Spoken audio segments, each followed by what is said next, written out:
I call the Township of Aleppo Legislative Meeting of June 19th, 2023 to order at 7 p.m. Please rise for the Pledge of Allegiance. Pledge allegiance to the flag of the United States of America and to the republic for which it stands, one nation, under God, indivisible, with liberty and justice for all. Roll call, please. President Jones. Present. Vice President Williams. Present. Commissioner Dara. Present. Commissioner Richard. Present. Commissioner Haluka. Here. Solicitor Stone. Here. Manager Patterson. This meeting, as all others, will be recorded and uploaded to YouTube. Do I hear a motion to approve the June 12th workshop meeting minutes? So moved. Is there a second? Second. Any discussion? All in favor? Aye. Opposed? Motion passes. Do I hear a motion to send a letter in your packet to support the landslide insurance program? So moved. Second. Any discussion? All in favor? Aye. Opposed? Motion passes. Do I hear a motion to approve the Cargill salt contract? So moved. Second. Any discussion? That's the Cargill contract change order, right? Yeah.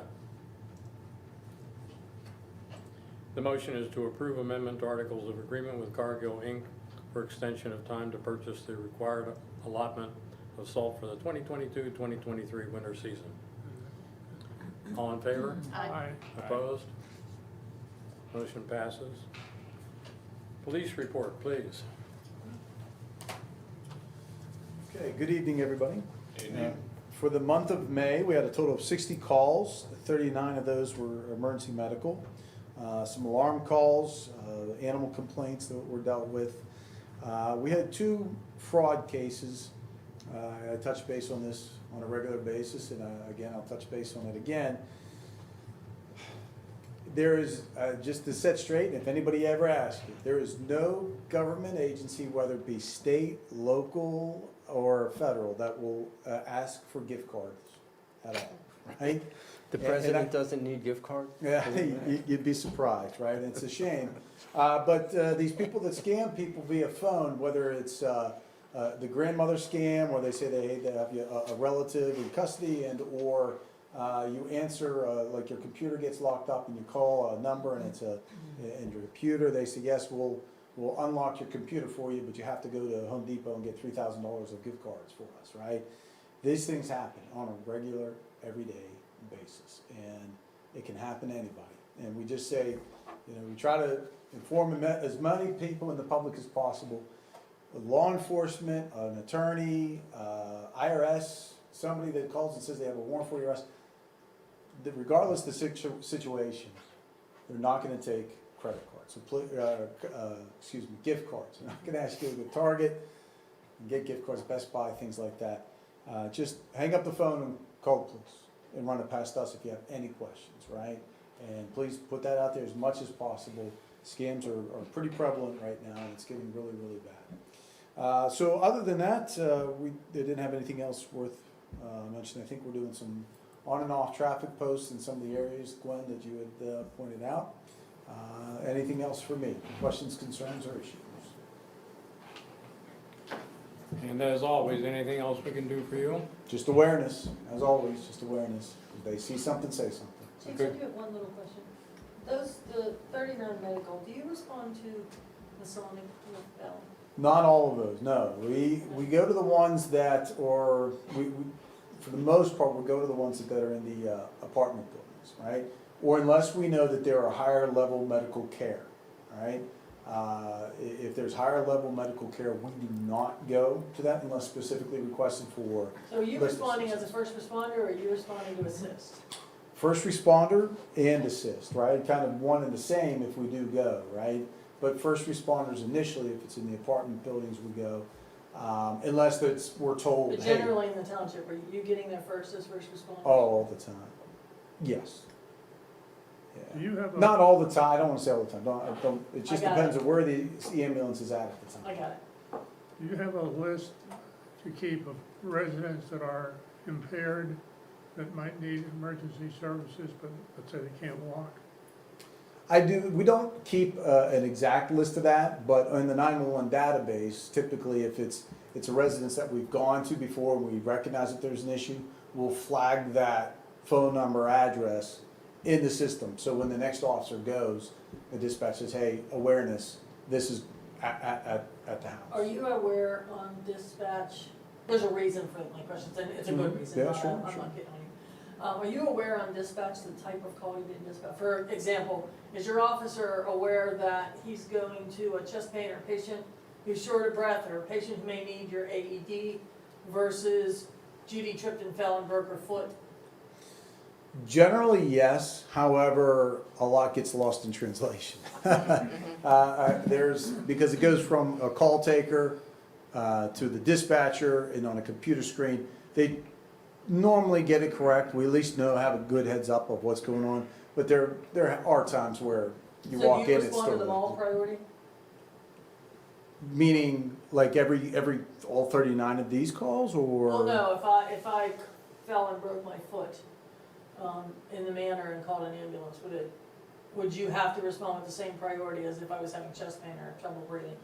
No, Okay, good, okay. no, yes. The officer uses discretion So on the that. dispatch is reliable enough Yeah. that you don't get to somebody in cardiac arrest that you thought had a broken foot? It has happened, but generally speaking, we go off of what the dispatch tells us. And then, of course, the officer uses the discretion of where they are located at compared to what it is, right? In the time of day, right? If the traffic's real heavy and you know that you have somebody laying outside on the ground in the snow, they might flip on their lights and say, we're gonna go get there, right? Priority of life is extremely important, so. Absolutely. Okay.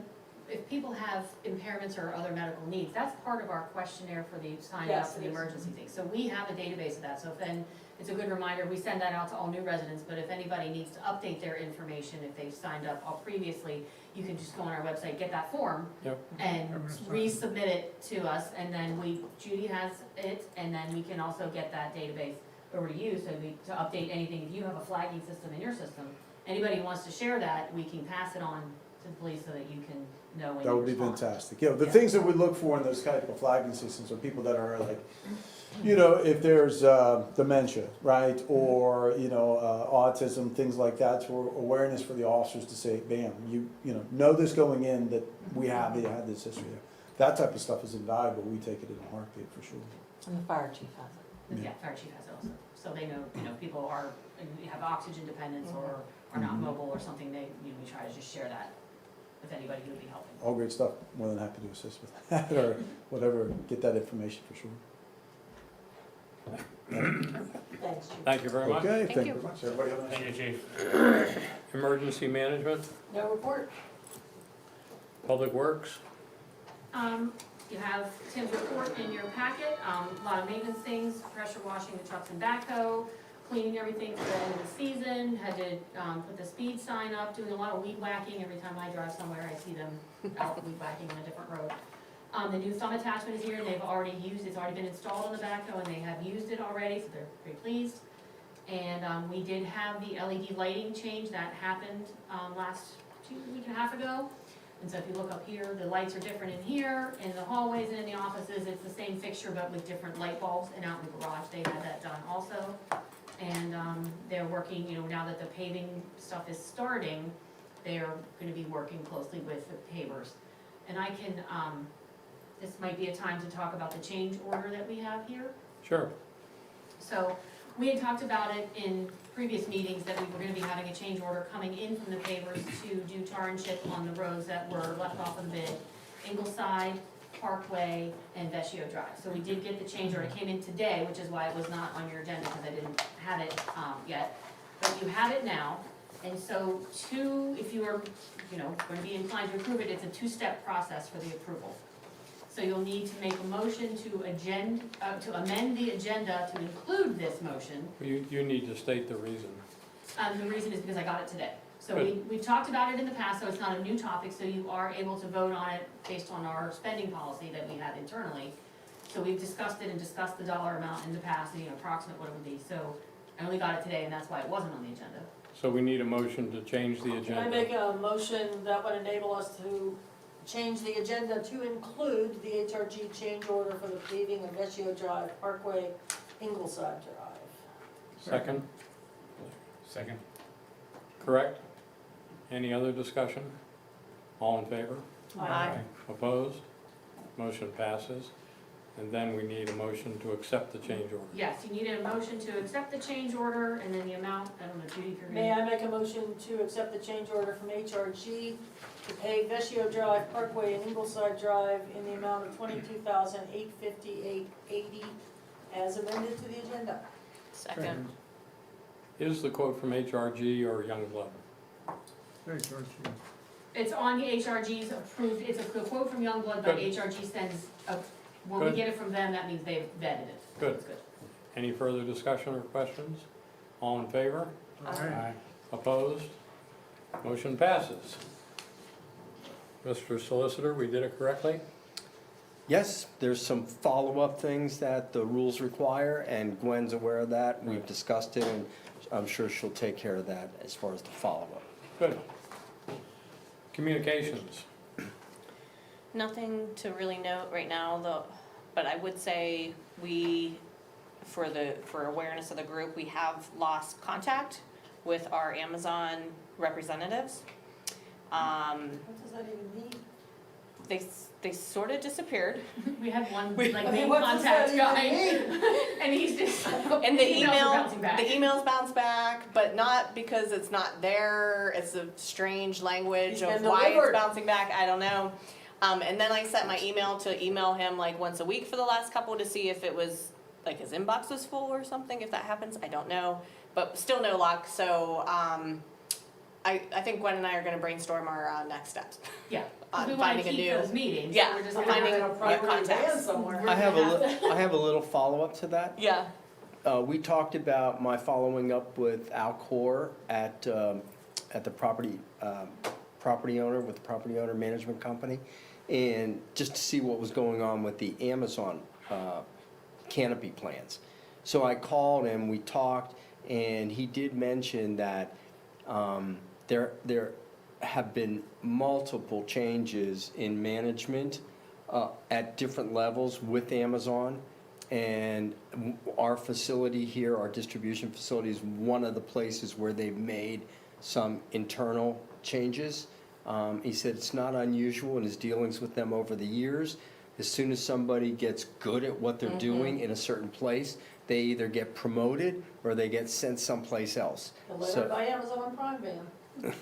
So he did confirm that he was aware that there had been personnel changes with management at this You facility. may have literally lost them.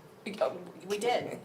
It happened sort of overnight, I think we'll have to walk over, sometime, Gwen and I, Yeah. and reintroduce ourselves, so, Sounds fine. yep. Are there any current Is issues? this going to be like you're enforcing goodwill? Yeah, Shake my hand. Yeah. the reason we had reached out to them is because I actually witnessed, an Amazon van littering in front of me. Right. And I got pictures, so we were trying to bring it to their attention, and that's when we realized that our contacts were no longer, working contacts. So I would like to continue and follow up on that still, out of a couple concerns, because their door was open the whole way up the hill, up, Deer Run, and just garbage was just falling out. It wasn't your contact fault. All the way up. So I didn't know they could drive that far with doors open, and there were multiple concerns there that we still will follow up on. Okey doke. Anything else under the category of communications? Planning and zoning. A motion to appoint Gail Newstat. I motion to appoint Gail Newstat to the Planning Commission for the balance of a 4-year term ending December 31st to 2026. Is there a second? Second? All in favor? Aye. Aye. Opposed? Gail, if you're listening, welcome. Tax collector treasurer.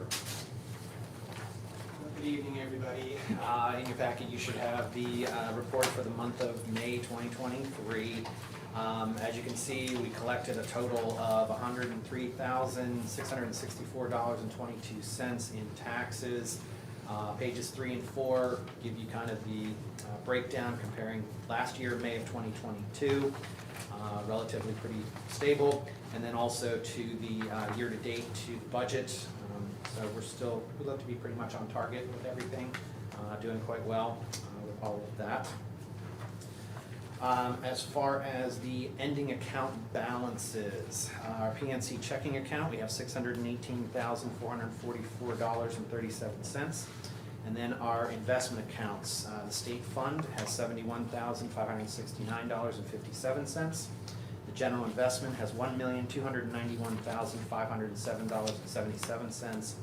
The reserve fund has $116,543.91, and then the capital improvement has $1,390,435.86. So when you add that all up, total monies on hand right now is $3,488,501.48. However, a lot of that is pledged or targeted for various specific purposes. Take that out, net operating funds is $1,909,952.14. I also give you the two balances for the sewer bond and the stormwater account. The sewer bond is $643,862.92, and the stormwater account is $355,157.75. Good shape so far. Can either of you explain the differential between the PNC checking in April to May? I think I know the answer. Yes, I did believe that was an investment into the capital improvement fund, if I'm remembering correctly. Gwen, you probably know the The details. month, the 2023 budget allocations, once the tax money starts coming in, we get a nice balance, then I take it and transfer it from the general fund checking into the different accounts that hold that. So one of them's a paving, and one of them is the truck fund that were transferred out.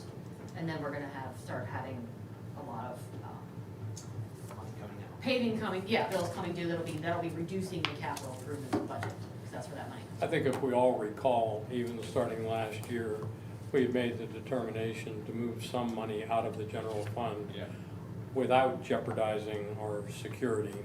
So we still have significant funds in the general fund, but we're starting to build up some of the other reserves where we know there's gonna be major expense. Right? Yep. What's the money in the stormwater fund used for?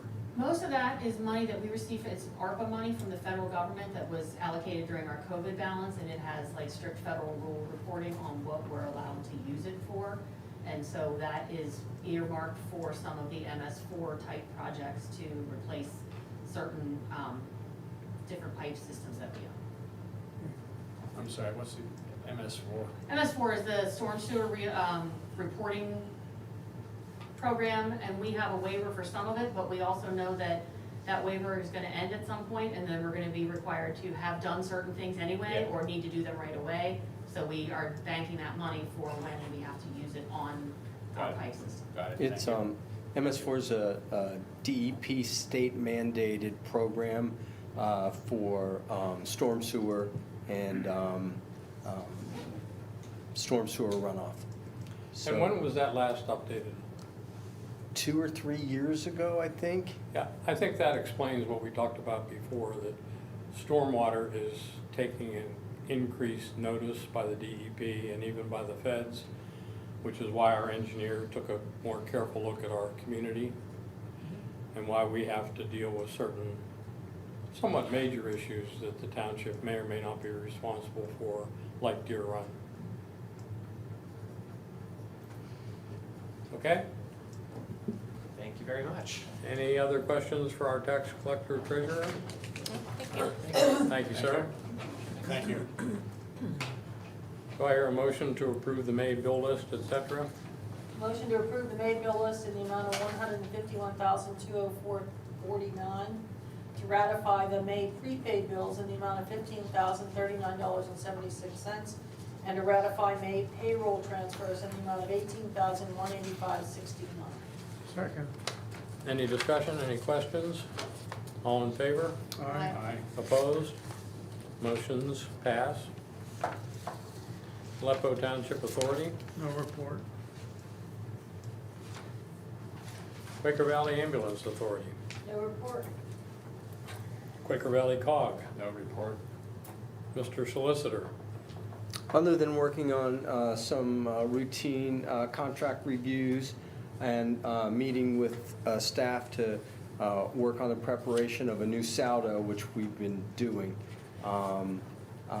that's pretty much what I've been involved with over the last month. Is there any unfinished business?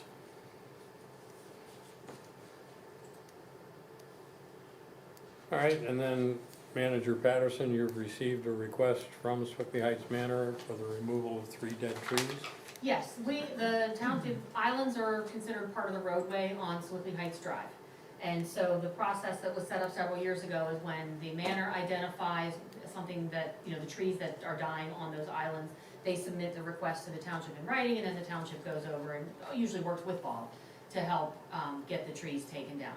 We don't replant, and we don't, unless we see a true emergency, we don't identify them. We let the manor maintenance identify which trees. So we received a letter from them mentioning 2 dead trees and a large dead limb, and so Where are dead pine across from 201 Swickley Heights Drive, dead tree, the intersection of 101 Timber Lane and Swickley Heights Drive, and a large dead limb across from 405 Swickley Heights Drive. There's a big one.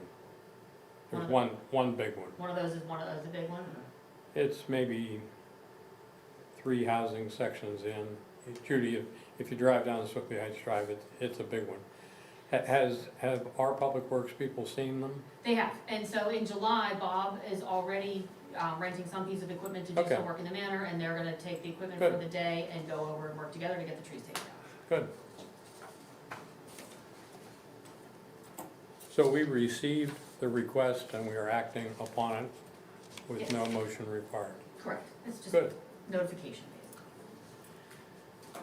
Any other new business? Any other? Yes, I was asked to, make everybody aware that a little Yorkie named Dexter was visiting our neighborhood and got loose, at the cul-de-sac in Swickley Heights Manor. If he went down and made a right, he would be near Weber Road. If he went straight, he would be Redgate Roads, Merriman. I've seen his posters. Yes, so they asked me to please mention that, because he's not from around here, and so he wouldn't have no kind of internal GPS to get back. So we're trying to keep people aware of it. Anything else? We're adjourned.